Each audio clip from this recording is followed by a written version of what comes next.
মুফতি রাকিব আহমদ একজন প্রখ্যাত Islamic scholar.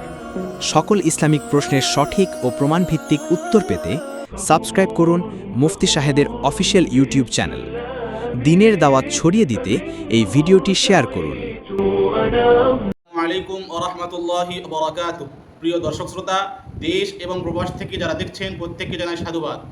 এক মহিলা বোন জানতে চেয়েছেন যে স্বামী ছাড়া অন্য কোনো পুরুষের সঙ্গে সহবাস করা, রাত্রি যাপন করা জায়েজ আছে কিনা। কারণ তার স্বামী বিদেশে থাকে, স্বামী অনেক দিন পর পর বাড়িতে আসে, এক্ষেত্রে স্ত্রী যৌন চাহিদা অন্য জায়গায় পূরণ করতে পারবে কিনা। বোনের প্রশ্নের উত্তরে বলবো, এটি খুবই অনর্থক প্রশ্ন বলে মনে করছি। কারণ এটা প্রত্যেক আম থেকে আম মানুষের কাছেও একটি স্পষ্ট বিষয় যে স্ত্রী স্বামী ছাড়া অন্য কোনো পুরুষের সঙ্গে সহবাস করা, রাত্রি যাপন করা একেবারেই জায়েজ নেই, বৈধ নয়, সম্পূর্ণ হারাম। এক্ষেত্রে আমি বলবো যে তার স্বামীর পক্ষে যে স্ত্রী ছাড়া বেশি দিন দূরে থাকা একেবারেই ঠিক নয়।